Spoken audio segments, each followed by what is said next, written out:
Mi nombre es Carlos Garriga, trabajo en la Departamento de Presentación, que es la Asociación para el Desarrollo de la Propiedad Intelectual. Nacida en junio y está formada por las 8 entidades españolas de gestión de derechos de propiedad intelectual. Antes existía Ibercrea, que estaba formada por 4 de esas entidades, y el año pasado Ibercrea, junto con la editorial Ariel, editó el libro Free Ride de Robert Levine, la traducción al español, y entonces, aprovechando que iba a presentarlo hoy aquí, pues me han pedido que presentara algo, es un verdadero placer y agradezco a la organización del libro el detalle. Y voy a hacer una brevísima presentación de Robert Levine para el que no le conozca o para quien no haya tenido la oportunidad de leer su libro, y posteriormente él nos hará una exposición en la cual la idea es que actualice o ponga al día algunos de los problemas que planteaba en su libro y pueda dar su opinión respecto a cómo han evolucionado esos problemas durante estos 2 últimos años desde que el libro fue publicado, y después podemos responder a las preguntas que le queráis hacer. Incluso estaría bien comentar cuál es la situación de la propiedad intelectual en España en particular, y aprovechando su experiencia, su gran conocimiento de cómo enfrentan los mismos problemas otros países, ver qué opciones podría tener la industria cultural española para enfrentarse a esos mismos problemas. Entonces, bueno, para no extenderme más, puedo explicar que Robert Levine es periodista, fue comentarista analizando la industria de los medios en diferentes programas de las cadenas de televisión NPR, BBC y CNN, y ha dado conferencias magistrales en la World Copyright Summit de Bruselas, en la Canadian Media Production Association Prime Time, y muchos otros eventos de la industria musical y de medios. Tiene un máster en Ciencias Políticas por la Universidad de Brandeis y un Master of Science in Journalism por la Northwestern University Medical School of Journalism. Levine vive en Berlín, o mejor dicho, a caballo entre Nueva York y Berlín, y sigue escribiendo e investigando el mercado de las industrias culturales. Creo que tiene algún proyecto entre manos, pero eso, si él quiere contarlo, nos lo contará después. Su primer libro fue grabado en Business Week, en Fortune y en Financial Times. Y en el New York Times escribió literalmente un libro que debería cambiar el debate sobre el futuro de la cultura, un manifiesto que ha convertido a su autor en una de las voces más importantes en la defensa de la propiedad intelectual. Su libro Free Ride, publicado en español por Ariel y Ibercrea, analiza los problemas que encuentra la propiedad intelectual en Internet en todas sus expresiones. Pero específicamente Levine conoce muy bien la industria de la música, porque antes de iniciar este proyecto, a finales de 2009, él era el editor ejecutivo de Bilbao. También trabajó como editor de Wired, de Sales, y bueno, antes de la primera burbuja de las .com, en rollingstone.com y en footwire.com, que era la edición online de Wired. De la que fue nombrado director pocos meses después de que se hubiera vendido el primer banner publicitario en la historia de Internet. O sea, que es un zorro viejo. Sus artículos aparecen en numerosos diarios y revistas, incluyendo el New York Times, Vanity Fair o Film.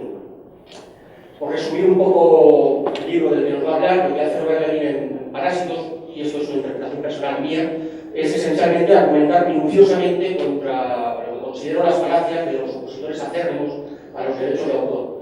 Su tesis principal es clara y contundente. La propiedad intelectual se ha visto arrastrada a un terreno de juego en el que grandes empresas digitales han conspirado, entre comillas, durante la última década para promover la ideología del todo gratis en Internet.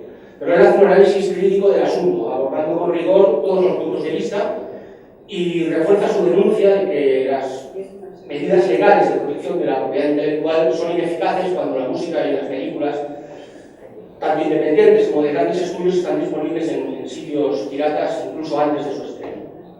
Él en el World Copyright Summit de 2011 ya alertó, y le cito textualmente: estamos en peligro de adentrar una industria amateur y pequeña, dejando la práctica profesional de las artes para quienes reciben apoyo financiero del Estado o de patrocinadores privados. El libro de Robert Levine es una lectura que replantea, y ahora cito a Frederick Fiu, que es un comentarista de The Guardian. Él dijo que el libro de Levine es una lectura que replantea el debate sobre la evolución de los derechos de autor, porque de una manera inusual abarca un punto de vista europeo sobre la cuestión, gracias a que vive en Berlín. Y eso hace que el libro sea aún más interesante para países que estudian la forma en que los creadores de contenidos puedan cobrar por su trabajo sin matar la formidable libertad creativa que desata el mundo digital. En la presentación de Parásitos en España, el pasado mes de febrero en Madrid, Levine dijo: podemos debatir sus límites. Yo debo beber agua o me daría mitad. El párrafo ya queda poquito, me he dado cuenta que está un poco largo. Pero ya termino. Vale,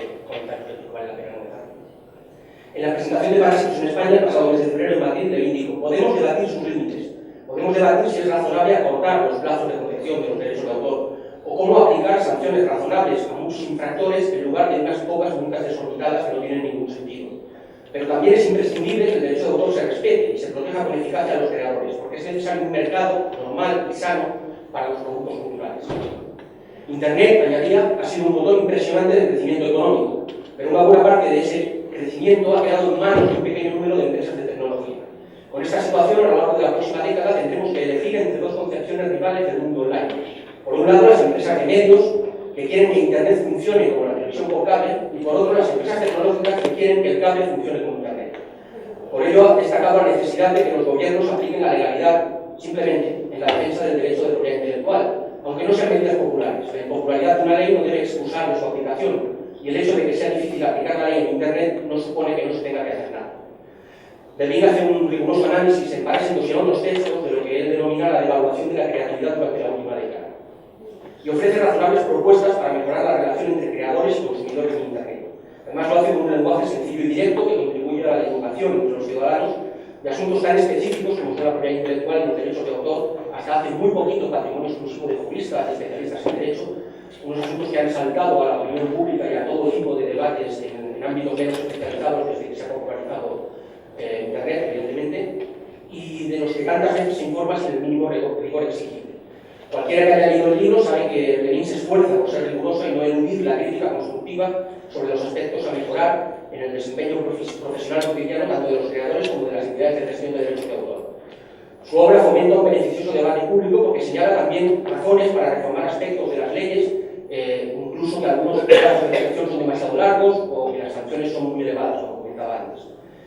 En conclusión, Robert concluye que en un mercado que lograse reducir los índices de piratería y funcionara razonablemente, los contenidos online no solo serían más baratos, sino que además mejorarían.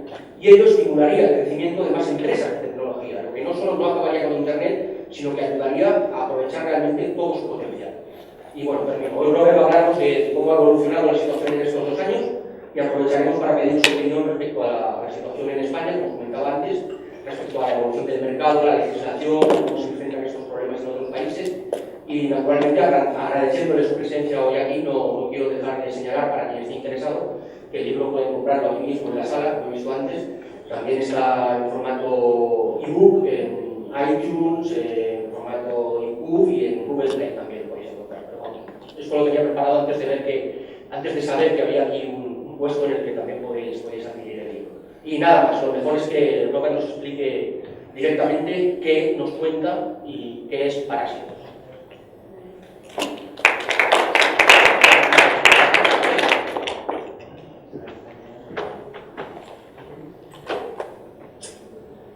Thank you very much. Excuse me. Thank you very much. So, to start with, I wanted to tell a story about how what some people call the copy fight, the fight over copyright, became a food fight. In June 2009, a couple of employees of an indie label in New York called Dovecote Records went to a bar after work in the East Village. They used to go to this bar all the time. It was called the Music Box. It's a little bar on Avenue A. They used to go there all the time after work. And sometimes there weren't many people in the bar, so the bartender would order pizza to keep people there buying drinks. So one day they walked in, saw some pizza on the bar, and 3 of these guys just each took a slice of pizza. Before long, someone came over to them, and this is all from a blog, so you might take it with a grain of salt, but it's a funny story. The woman said, "Why are you eating our pizza?" And she said, and I quote, "This is New York City. Nothing is free in New York City. You can't eat our pizza." They said, "Oh, I'm sorry. I thought the bartender ordered it. We apologize." She said, No. Nothing is free in New York City. This is our company party." They said, "Okay, what company do you work for?" She said, "LimeWire." I don't know how popular LimeWire LimeWire is in Spain, but in the US it was a peer-to-peer file sharing site that was ruled to have massive liability for copyright infringement a few years later. This is a site that had started after the Supreme Court case against Grokster. They knew what they were doing was illegal. These were not fans.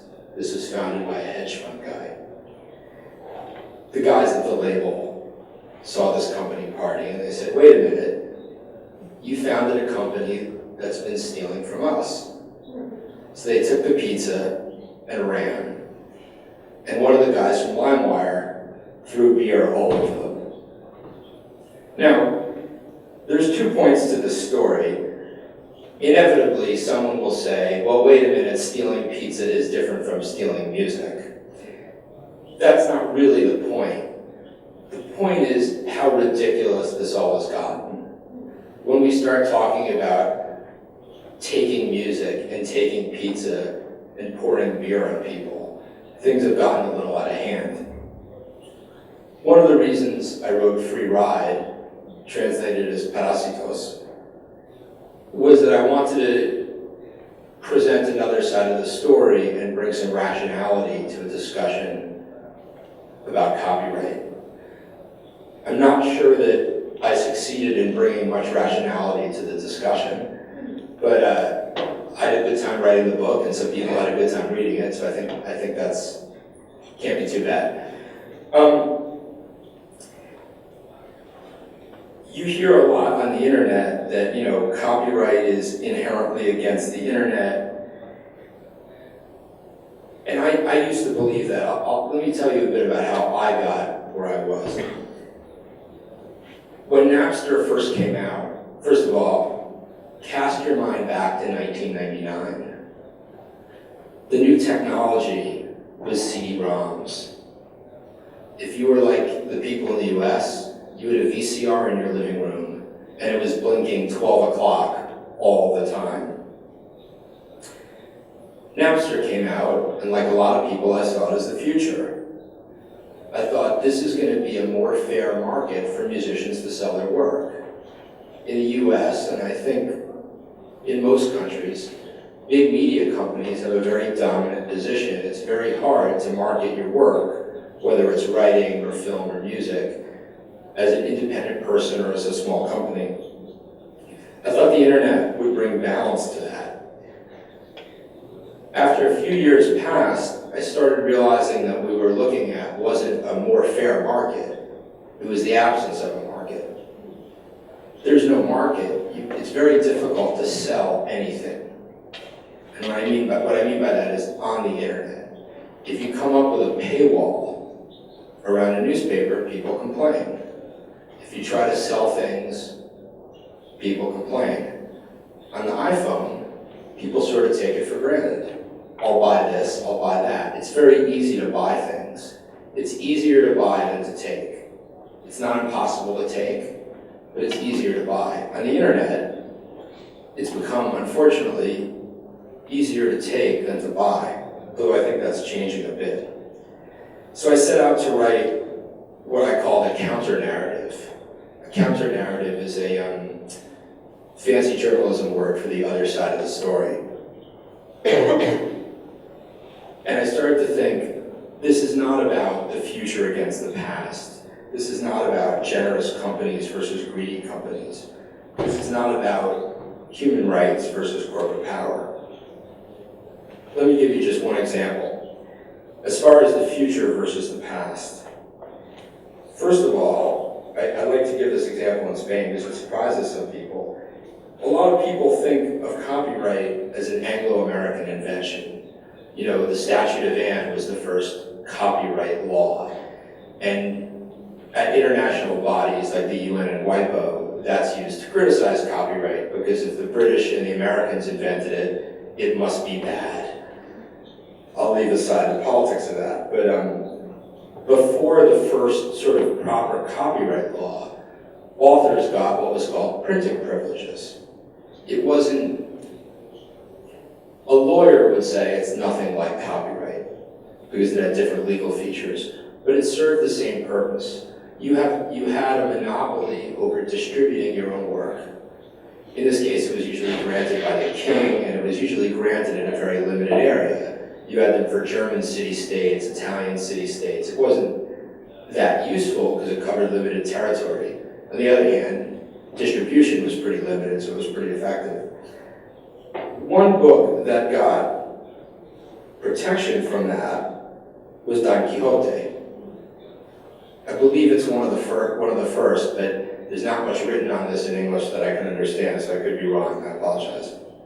And if you remember from your high school or university lessons, someone else tried to write a sequel to Quixote. And Miguel de Cervantes, I apologize for my pronunciation, objected. He wanted ownership of that character and to write a sequel. Most of us would say that he should have some ownership for a certain amount of time, a limited amount of time. I think the privilege at the time, he got 10 years. Now we would have more than 100. I think that 10 years is too short, more than 100 is way too long. Within there it gets tough. I can't solve that issue at the time I'm here, but we can talk about it more. My point is, this is not about the internet changed everything. We have always been having these same arguments. Other printers wanted to sell Quixote. They didn't invest in it.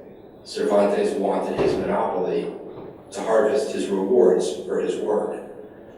You might say he was the Metallica of his day. Absolutely. I say that knowing somewhere my high school English teacher has smoke coming out of her ears. Let's talk about generous versus greedy. We tend to think of authors who give away their work as generous, internet companies as generous, media companies as greedy. Media companies are greedy. All companies are greedy. Even authors are greedy. When I talk about greedy authors, I should say, I'm either not that greedy or not that smart because I decided that I could make a living writing books. That said, when I had a book I wanted to write, I did take the best offer to write it, not the lowest offer. Everyone is a little motivated by money, even internet companies. They just don't talk about it quite so much. Let's talk about rights versus corporate power. We're used to thinking about the corporate powers in the media business, and does this impact human rights, such as the right to free speech? That is an important conversation to have. I'm not going to say it's not. But there's another story here, which is that a lot of technology companies make a lot of money from the free distribution of work, unauthorized distribution of work. And that copyright, or not really copyright, creator's rights, derechos de autor, I think you would say, is a human right. I wanted to read something, and I ask you not to laugh too hard at my Spanish. This is de artículo 27 de la Declaración Universal de Derechos Humanos. Toda persona tiene derecho a la protección de los intereses morales y materiales que le correspondan por razón de las producciones científicas, literarias o artísticas de que sea autora. Sorry for my Spanish.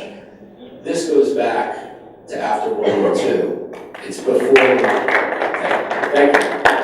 It's before the modern media business.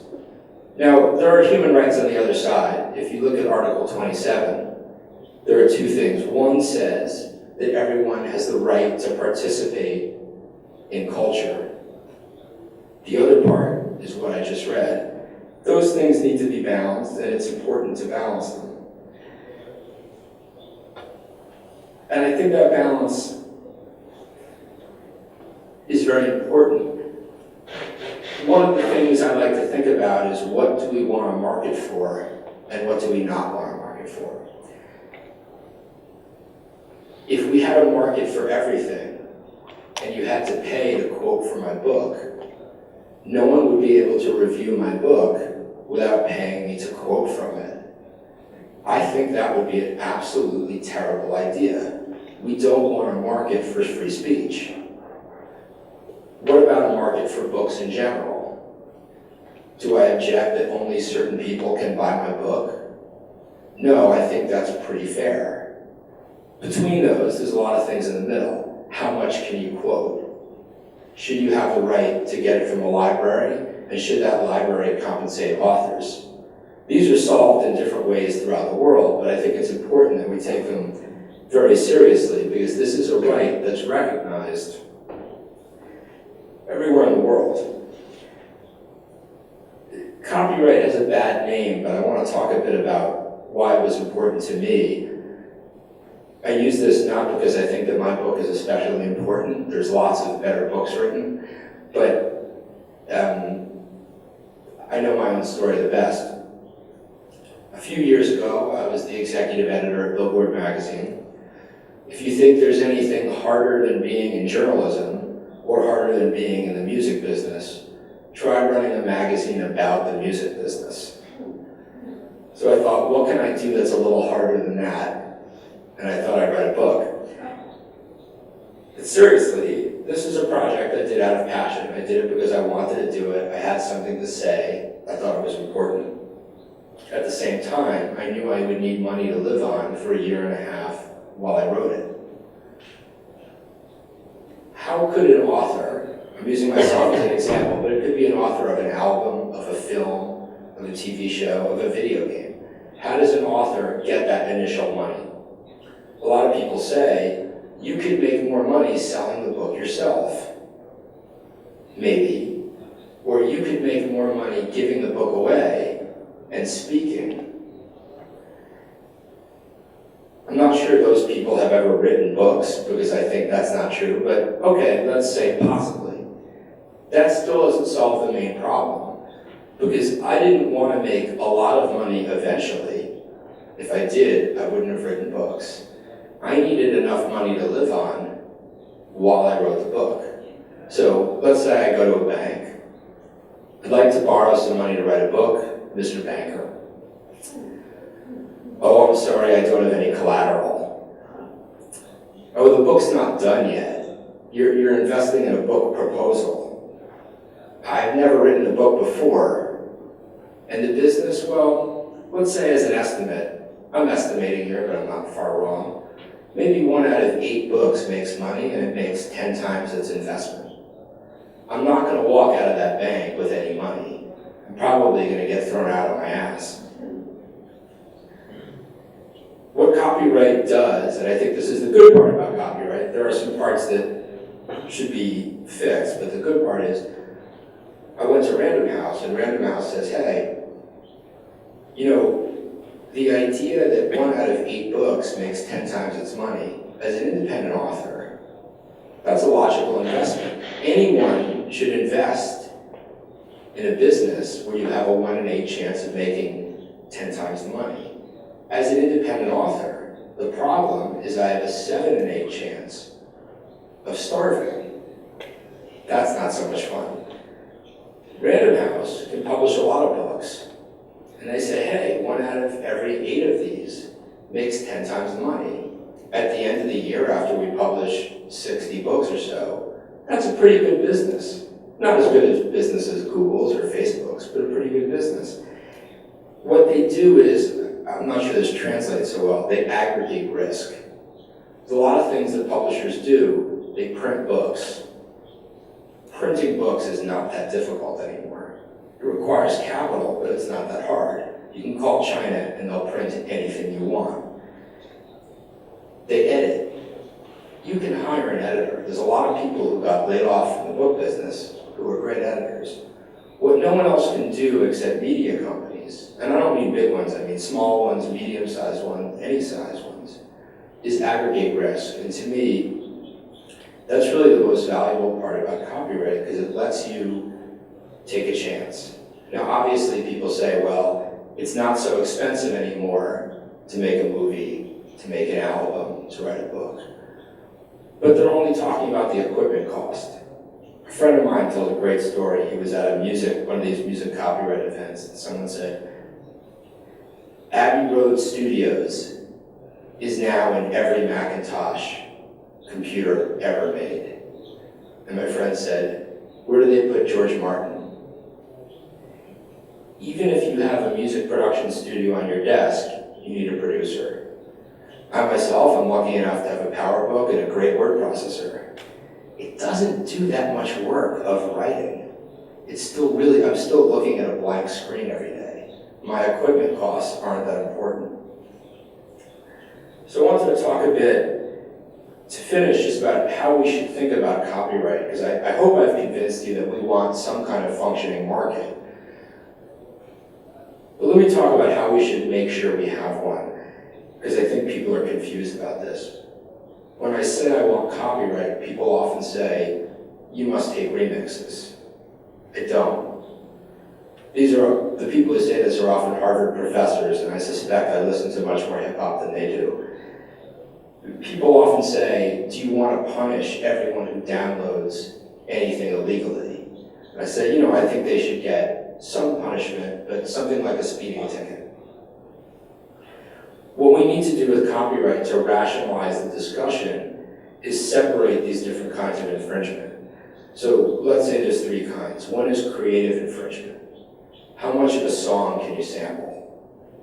Most people would say, hey, when the Beastie Boys made Paul's Boutique and they took a couple seconds of hundreds of different songs, that seems like art. That doesn't seem like copyright infringement. Most people would say that Vanilla Ice, when he took Under Pressure from Queen and David Bowie, he ought to be paying them. There's different people in between, but that's creative infringement. That's not what I see as the biggest problem. The other two kinds are consumptive infringement and commercial infringement. Downloading something illegally to consume it and making a business out of that. To explain what I mean, I'll use an example. If I told you that when I was 15, I used to sneak into the movie theater without paying, how many of you would think I was a really bad person? No one? Usually there's someone. Okay, go Spain. Okay, fair enough. What if I told you that when I was 16, I took a job at the movie theater, and instead of charging $8 for people to come in the front door, I led them around to the back door and let them all in for $5. I didn't give any of the money to my boss. And I entered into a conspiracy with everyone who worked at the movie theater. So we would charge $5 to everyone who walked in the back door. And we didn't give any of the money to the movie theater. And we did this deliberately for years on end. How many of you would think I was a bad person then? Okay, you're scaring me. That's it? Okay, well, that's commercial infringement. And most people instinctively understand that those are two very different acts. Someone who sneaks into a movie theater is like someone who downloads a file illegally. Very few people would say, hey, that's great what you did, you should keep doing it. You want to say that's wrong, you want to have a punishment. I would say you want a punishment that will ruin that person's week, but not ruin their year, much less ruin their life. The real problem is, what do you do with people who are running this on an ongoing basis as a commercial enterprise? What do you do with someone like Kim.com? Because that is what he was doing. And that's, I think, what we need to really concentrate on. I know there's different legal interpretations of this all over the world, especially in Spain, but to me, there's an essential difference there that everybody gets, and it's very important that we recognize it. The individual downloader is a problem, but the commercial availability of illegal work, that's what's ruining the market. That's what's making it very hard to make a living on your creativity. And the tradition of copyright has always dealt with illegal distribution, not illegal consumption. Think back to Cervantes. I like to end on an intellectual note. He wasn't that concerned with punishing purchasers of illegal books. He wanted to maintain his right to print his books. One more thing before I stop. If you think about the movie example, so you have people making money selling quote-unquote illegal movies. You have a movie theater that's losing money. In this scenario, the technology companies are selling popcorn. They don't care if you get into the theater legally through the front door or illegally through the back door. All they want to do is sell you popcorn. So what price is better for them? It's better if people get in the back door illegally for $5, because more people will see movies, and they'll have more money left over to buy more popcorn. That's why technology companies are against copyright, and that's why they spend millions of dollars lobbying against copyright. That's their right. Everyone can lobby the government. But when Google comes here, and they seem like lovely people, I'm not talking about these particular people, but when Google comes here and talks about their solutions for the music business, they don't make money when creative people make money. They make money when you buy popcorn. And they're not overly concerned whether you make money or not. But it doesn't mean they're bad people. It just means that your interests and their interests are not aligned. Random House is a big greedy company. When I make money, they make money. Their greed is helping me, my greed is helping them. That's a market. Google and Amazon, they're just interested in people reading. Logically, they're not going to help me. That doesn't mean they're bad people, but it means we should be taking a very careful and skeptical look at what they want. Thank you very much.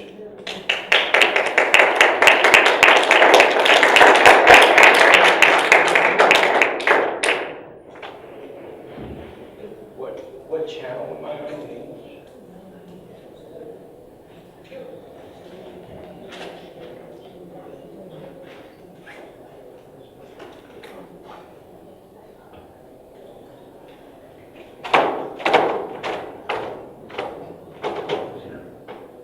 Si queréis ya hacer una segunda.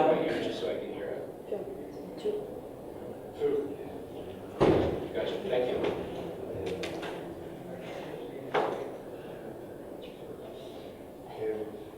Él en el libro explica, me están traduciendo, cómo las empresas tecnológicas... One second.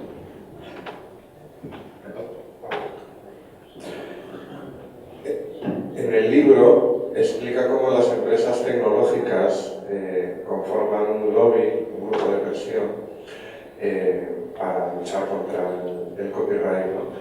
Y yo quería preguntarle si quizá ahora estamos despertando un poco de esa imagen bondadosa que teníamos de Google o de YouTube, y nos estamos dando cuenta de esos intereses contrapuestos, es decir, que todos los contenidos culturales de los que ellos se aprovechan les han hecho crecer, ¿no? Es decir, ¿por qué Random House, Universal o Disney tienen esa imagen de explotar a sus artistas y Google y Amazon son empresas blancas, limpias y bondadosas? ¿Es una labor de marketing o si quizá la gente ya está un poco despertando?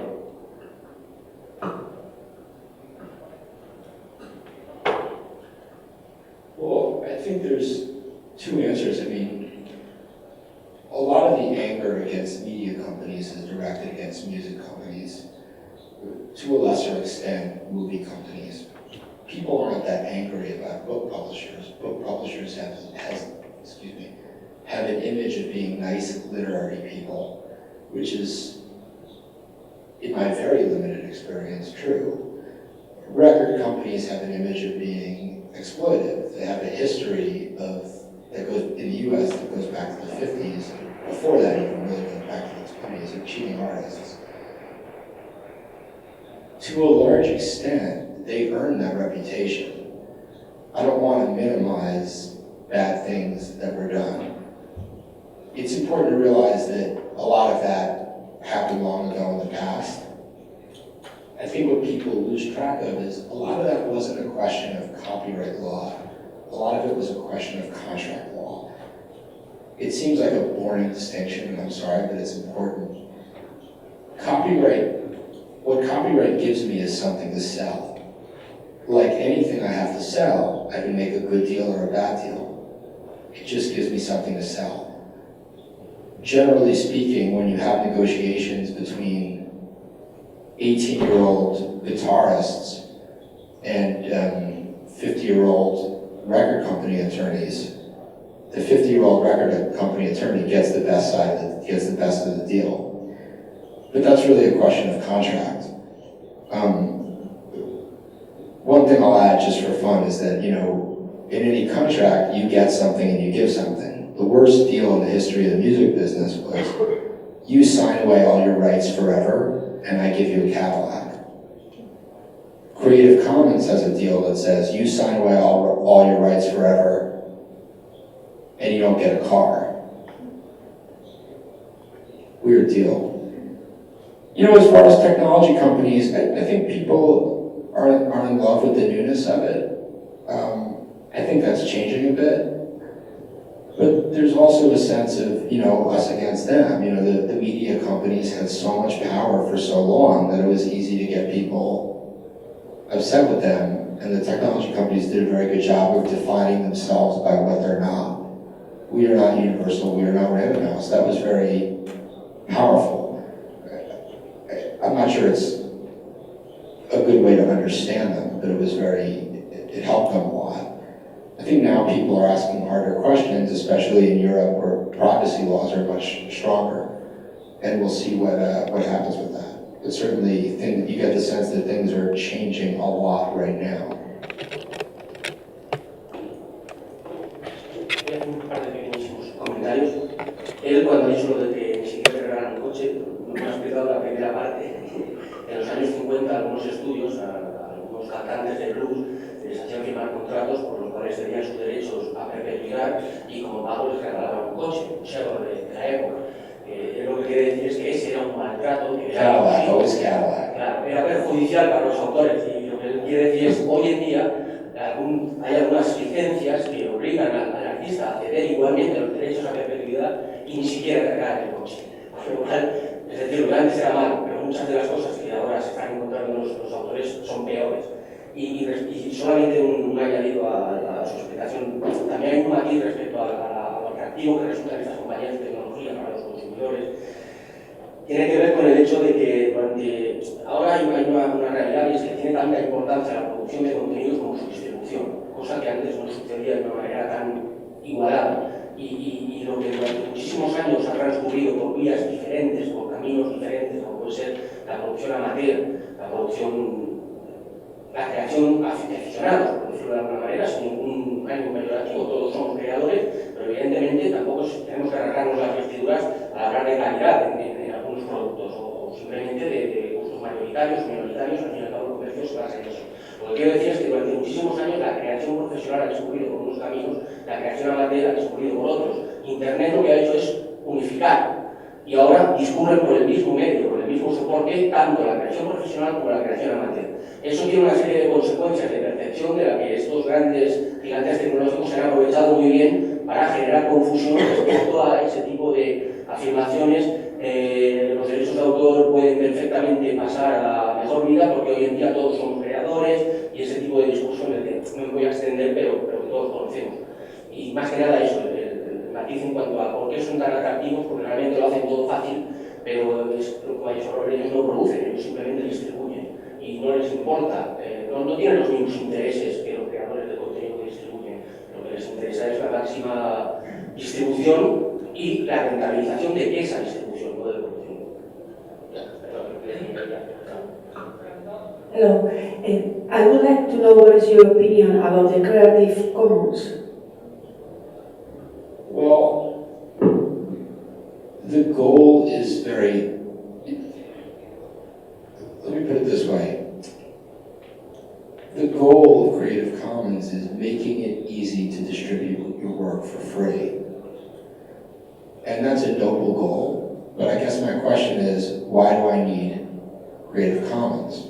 My book has been distributed for free all over the internet without my permission, obviously. It certainly seems to be distributed quite a bit on an illegal level. If it was legal to do it, I think it would be distributed even more. The question is, why is there a huge organization dedicated to making it easy to do something that anyone can do? And the answer is that, you know, any contract benefits the people who write the contract. When you sign the record company contract, it helps the record company. When I signed my book contract, I mean, I think they treated me fairly, but it certainly probably helped them as much as me. Creative Commons, who's on the board of Creative Commons? Last I looked, and this was a bit of time ago, it might have changed a bit, it was a 15-member board of directors. Does anyone want to guess how many creative people, full-time creative professionals, were on that 15-member board? Anyone? 1. 15 people. Most of the people on the Creative Commons board are professional anti-copyright activists. They say the Creative Commons depends on copyright, which it does, and they say that it's just another license, which it is. But most of the people on that board are anti-copyright activists. The vice chair of the board is the founder of Google's mother-in-law. She has no background in law. She has no background in the media business. I've been led to believe she's a lovely woman, and I'm sure she's very smart, but her main qualification for that job seems to be that she's the founder of Google's mother-in-law. One of the problems with Creative Commons is that the license is designed to give legal certainty to internet companies. So when I sign a contract with Random House, it might have reversion. I might get my rights back at some point. Not my contract, but other contracts might only cover certain areas of the world. It's designed to give companies and creative people certainty. Creative Commons, you sign away everything forever, no backsies. Depending on what kind of license you use, there's licenses where you can keep certain kinds of rights and sign away others. Here's another question.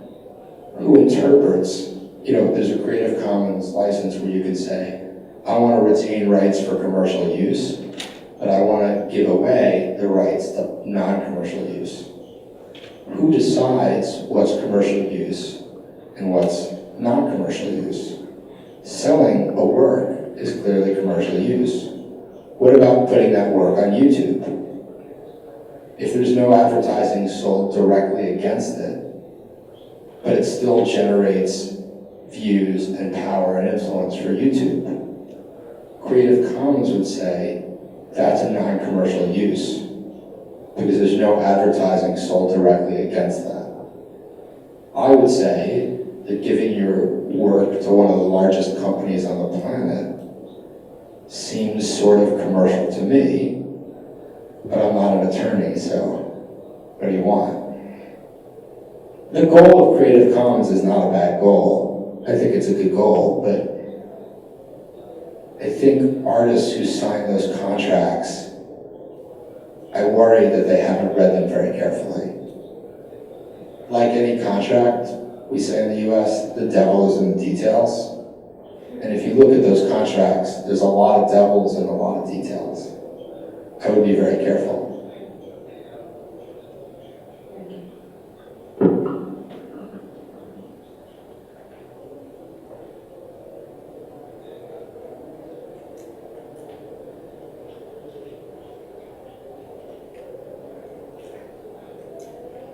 ¿Hay alguna pregunta más? Bueno, yo quería preguntarle a Robert respecto a un aspecto que ha comentado en su charla. Y creo que te referías cuando has dicho que la legislación en España es especialmente particular en comparación con otros países, al hecho de que en España, al menos hasta el momento, parece ser que es posible que eso se modifique, pero hasta el momento el uso de las redes P2P, las redes P2P, para compartir archivos no está penalizado. Entonces, tú al defender de alguna forma que el consumidor tenga algún tipo de penalización, pero que no sea excesiva por el hecho de utilizar estas redes, claro, podemos estar de acuerdo, de todas formas no podemos negar que es un perjuicio también para los creadores cuando haya ánimo de lucro o no, gran parte de su obra se difunde por estas redes. Aceptando que no se penaliza a quienes las utilizan, ¿qué te parece la opción que sí están poniendo en práctica en otros países de por lo menos bloquear el acceso con medidas tecnológicas a través de los ISP, de los proveedores de acceso, a ese tipo de redes? ¿Hay algún tipo de seca y debates respecto a si eso afecta a derechos fundamentales o no? Por ejemplo, en Francia, con la modificación de la ley, el Consejo Constitucional determinó que era anticonstitucional cortarle el acceso a Internet a un ciudadano, pero no lo es bloquear el acceso a determinados sitios. Sin embargo, eso aquí sigue en tela de discusión. ¿Cuál es tu punto de vista y qué resultados, por tu conocimiento, está dando ese tipo de bloqueos en otros países? A determinadas páginas que todos conocemos, como Pay, etc. Well, my knowledge of law is limited, my knowledge of Spanish is limited, so my knowledge of Spanish law is pretty low. As I understand it, the issue in Spain is not necessarily one of different laws, it's one of a different interpretation of a directive or a different interpretation of what personal use is. So the question is, if you share something, i.e. upload it, or share it as in download it, is that like a personal use? Like making a copy for your sister, or making a copy for your summer home? I don't have one, but maybe some people do. You know, in the US, this would be covered by fair use. In most of Europe, most of continental Europe, I should say, it's covered by some kind of copyright levy. So there's always this debate, if I share something with someone I don't know, is that considered personal use? I haven't read these court decisions because not many of them have been translated, but I just have a hard time imagining how that's personal use. Again, I'm dipping into US law here because that's what I know, but you know, when ASCAP and BMI, which is our equivalents of Sky, if I'm saying it right, the Songwriters Collecting Societies, they said, you know,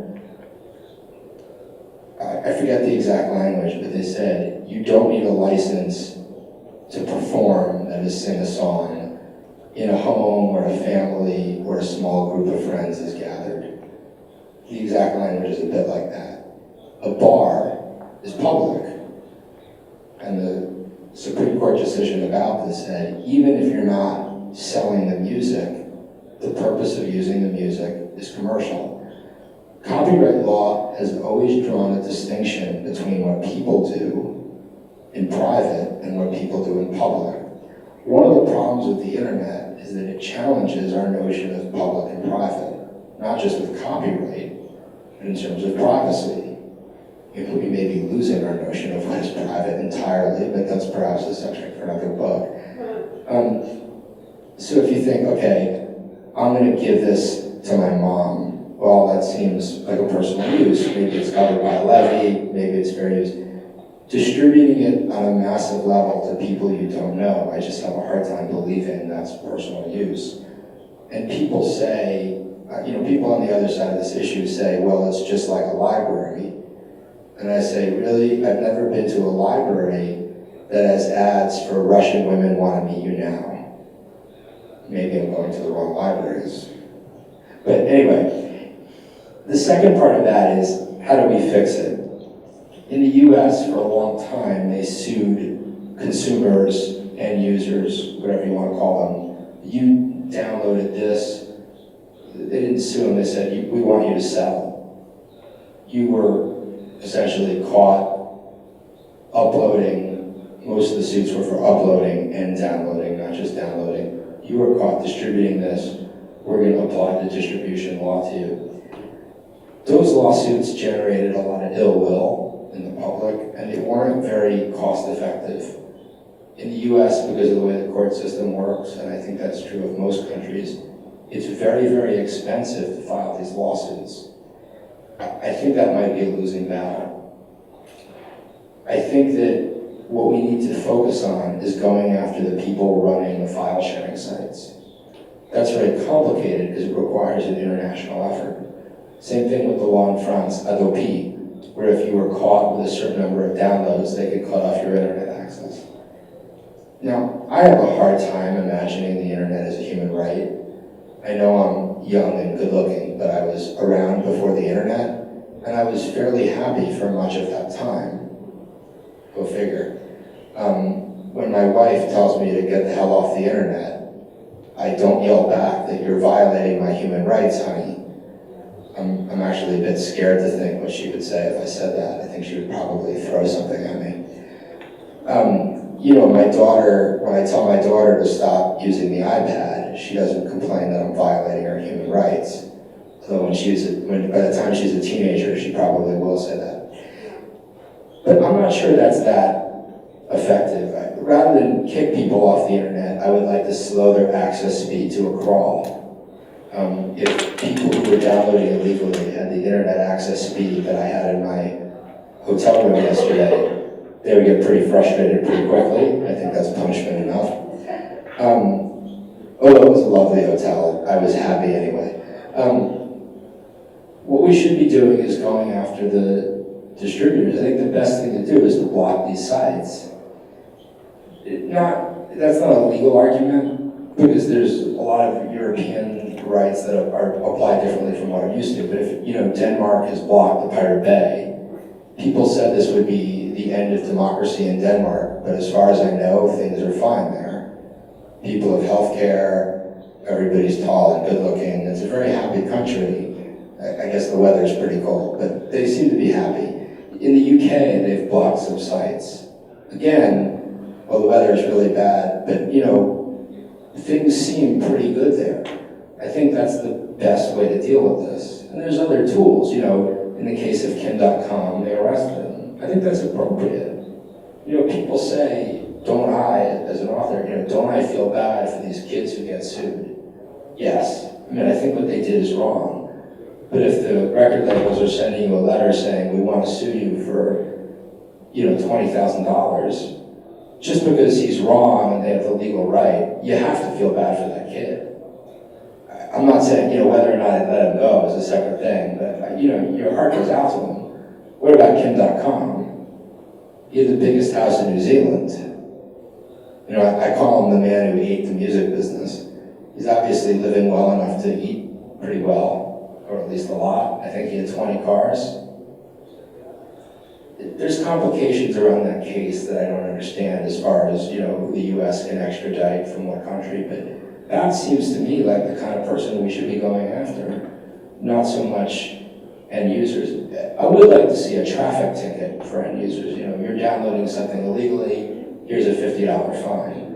There's two problems. The biggest problem with that isn't getting people to accept the $50 fine. The biggest problem is you need cooperation from ISPs to make it easy and inexpensive to apply those fines.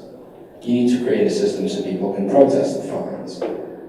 But if the fine's low enough, I think people would accept it. We all have been in a situation where we got an unfair traffic ticket, and you know, it's $50, but you live with it, you accept it as part of living in society. And no one likes traffic tickets, but look at Russia, where they don't have any police enforcing driving laws. It's a disaster. It's really unsafe to be on the road. But I just think that's a good solution, but the future lies in applying the law against distributors more harshly. It's more fair, it's more cost effective, and I think there's just a much better future there. I'm not saying the Spanish court got it right, I think the Spanish court really got it wrong, but I think the bright future is going after people who are running the Pirate Bay. No one's going to be sympathetic with these guys. The more you know about them, the less sympathetic they seem.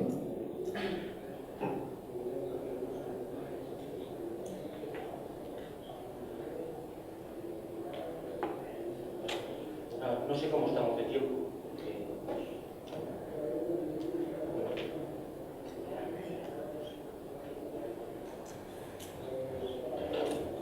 You know me, I don't stop talking unless they make me. So.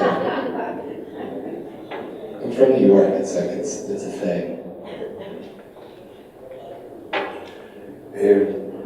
A mí una vez Enrique González Macho, que es el presidente de la Academia del Cine Español, es una industria que sufre mucho la piratería, me comentó que él sostenía que cuando todos tuviéramos nuestra línea de DSL y todo el país estuviese cableado con fibra óptica y todos tuviésemos acceso a Internet, las empresas tecnológicas, las telefónicas, empezarían a cobrar por los contenidos que hasta entonces les habían servido para expandirse, ¿no? ¿Ese momento ha llegado ya o va a llegar?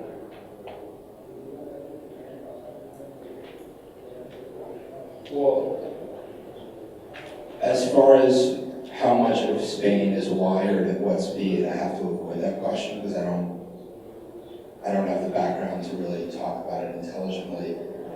As far as what happens when you have higher internet speed and more people online in general, I think you do get some better offers. You know, do you have Netflix here?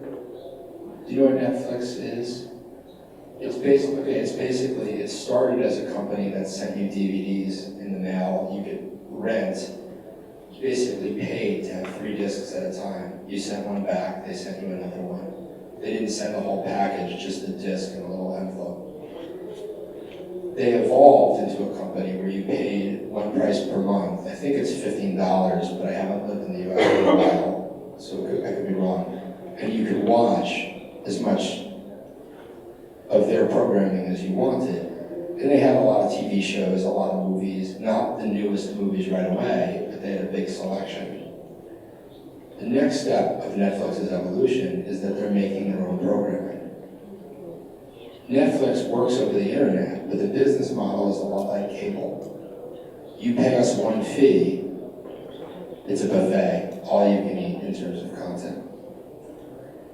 Like cable companies, they said, hey, wait a minute, we need to compete with other ways of accessing movies. If you think about the history in the US, as DVDs became more popular and cheaper, cable companies started making their own shows. That's how we got The Sopranos, Mad Men, Breaking Bad. I assume you have some of these shows here, I'm not sure how many. That really changed American television from being something that Americans felt they had to apologize for something we're a little bit proud of. That evolution is enabled by technology. Netflix makes a show called House of Cards, and they funded a show called Orange is the New Black. I think those shows are being sold in Europe in other ways. I know in Germany, I think they're on cable. But Netflix commissioned them and has exclusive rights in the US. Why? Because they want people to watch Netflix. That's the good news about technology. The bad news about technology is you still need a strong legal foundation to build this on. If it was a choice whether to pay for Netflix or not, I don't think people would pay. If it was a choice whether to pay for cable or not, I don't think people would pay. I think you need both things together. Whatever kind of enforcement you have, you need a strong legal foundation to build a market on. People will say, well, people always pirated music on cassettes. I did this when I was a teenager. The difference was the sound quality was lousy, so when I got more money, I bought the CD. And the second thing is it wasn't massive. The media business has always dealt with piracy. A certain amount of piracy is acceptable. The MPAA, I don't like to say that because it's seen as being soft, but a certain amount of piracy you can deal with as long as you still have a legal market. At a certain point, I don't know exactly what point, but I think Spain has passed it from what I know. The mass piracy starts undercutting the legal market starts falling apart. And then, who's going to bring a big internet company here? When I speak in different countries, people, I spoke in Turkey, I'm not comparing that market to Spain, it's very different, but I spoke in Turkey a couple of weeks ago and someone said, I download all the books I read in English, I download illegally. Because they're very expensive in the store, and we can't get Amazon in Turkey. This is someone who was 22, and full of the wisdom that all 22-year-olds are full of. I certainly had it when I was 22, and I said, okay, what about when you read a book? She said, I hope people don't download it. I only download it because I can't get those books legally in English in Turkey. And what I said is, I understand that's a problem, but if you want a company come to Turkey or to start in Turkey that sells books online in English, they're going to be a lot less likely to come if everyone's pirating everything. So there's sort of two sides to that. It's a hard equation to draw, but I think you don't get better services unless there's a market.